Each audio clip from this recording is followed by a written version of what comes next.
the ages of 17 and 18 years old, and he was very serious. He was the top newspaper salesman for the group in California. Panther Power was a newspaper insert that he created. So after he got, to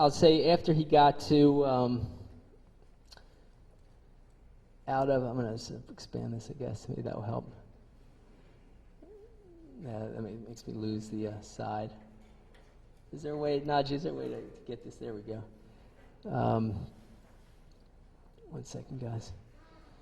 So after he got out of the Panthers, he broke into rap with Digital Underground. Digital Underground invited him for a tour. And he decided to leave his Panther leadership to do that because he thought maybe he could have a bigger mouthpiece and more influence as a rapper. Digital Underground had already made it big by that point. And then, of course, he broke out with his first solo CD. Now, this was the first assassination attempt, I believe. Within several days of his MTV worldwide release of Trapped, of the song Trapped on his first album, Tupacalypse Now, police stopped him for jaywalking. They then proceeded to pound his head against the curb and choke him unconscious, according to legal documents I have in here. I found 2 articles that noted that when police had someone in custody that way, it resulted in the victim's death, choking them unconscious and pounding their head against the curb repeatedly. So I think that was the first assassination attempt, partly because of the timing, partly because it happened in the San Francisco Bay Area. Now, in the San Francisco Bay Area, there was a man named Richard Held who was head of the FBI office. Richard Held had framed Tupac's godfather, Geronimo Pratt. He had also played a crucial part in creating the East Coast versus West Coast Panther War. Huey Newton ended up getting into the same jail as Pratt in the late 1980s, Tupac was head of the New African Panthers at that time. He said he was consulting with Pratt and Huey Newton on his Panther leadership. Huey Newton was split from Pratt by the East Coast versus West Coast Panther War. In prison, they decided to come together and end the East Coast versus West Coast split, and they started working together. And in August, which is an important date, in August of 1988, Huey Newton held a press conference. He was released from jail, and instead he said, "I'm not leaving jail until they release Geronimo Pratt." And a lot of press covered it. I got the newspapers in that area that covered this. Exactly 1 year later, he was assassinated. Huey Newton was assassinated.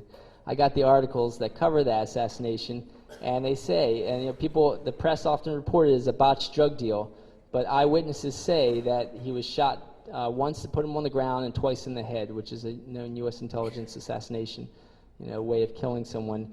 A lot of other evidence show that Richard Held, the FBI agent in charge, orchestrated it and then tried to cover it up. And that 1 year anniversary timing I found was also used. William Pepper said it was used to assassinate Martin Luther King. On the exact year anniversary, he said, of Martin Luther King saying he opposed the Vietnam War in 1967, exactly 1 year later, he was assassinated. And he says he does not think that was a coincidence. He thinks that was a purposeful timing tactic to warn other people off from opposing, other top leaders from opposing the Vietnam War. I then found this in Tupac's life.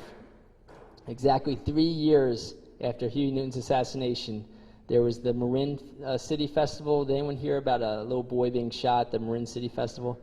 Yeah. What happened was when you check out the closest witnesses to that event, what you find is that somebody punched Tupac for no reason once he's already a rap star. He's a rap star. It's 1992. He's signing autographs. He's an honorary guest at this Marin City Festival, signing autographs. Someone punches him in the face for no reason. Then they shoot at him.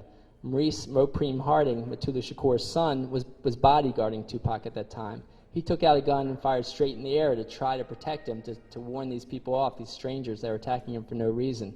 It didn't stop them. They kept attacking, so they had more guns. They were trying to kill Tupac. And I don't think it's a coincidence that was the exact anniversary of Huey Newton's death. Tupac loved Huey Newton. He wrote poems to him about him and all.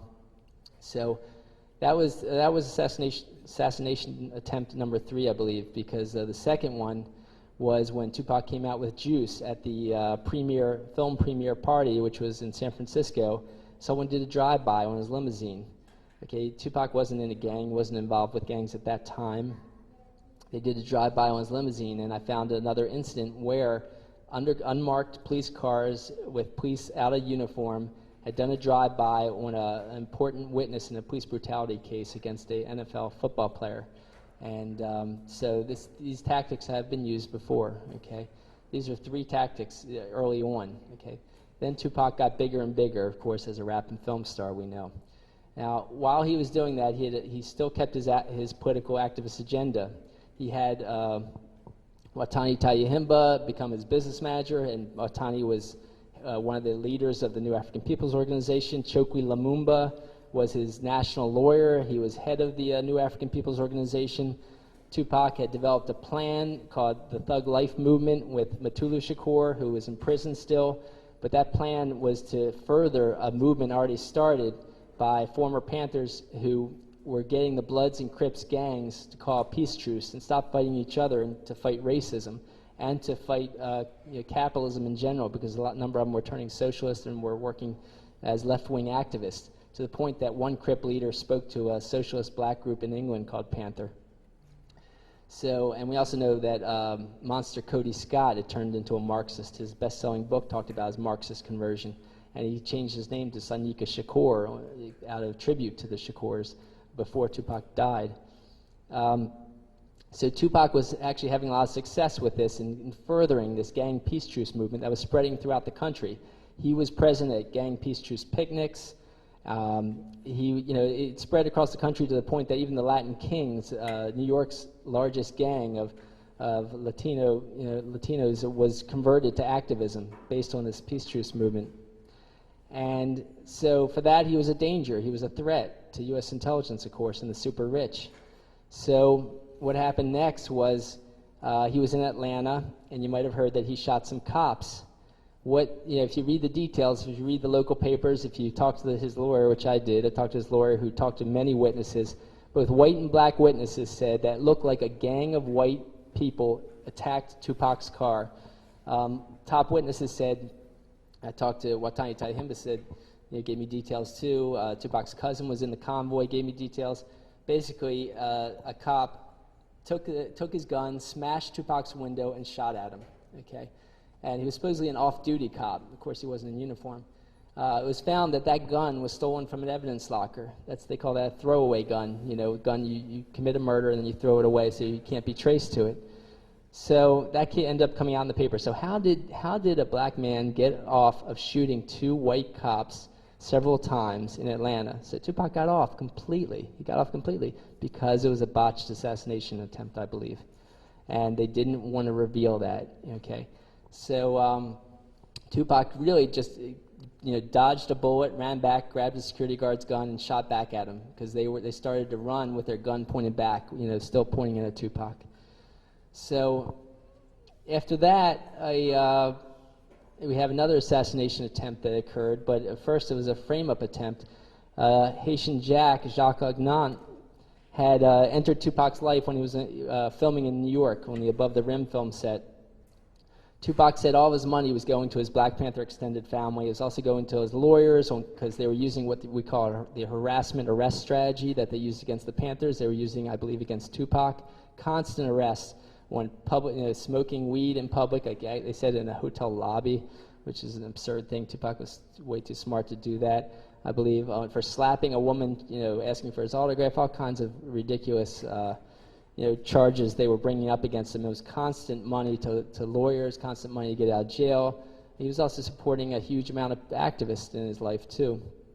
So this guy with tons of money, Haitian Jack, is supposed to be a music promoter, enters his life, loads him with clothes and jewelry, and ends up introducing him to a woman in a dance club who gives him a blowjob on the dance floor. Admittedly, 2 witnesses and all have said they saw him.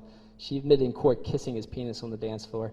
They have consensual sex that night, and then several nights later, she charges Tupac and Haitian Jacques Agnant with forced sodomy, and a number of other charges were brought, against Tupac.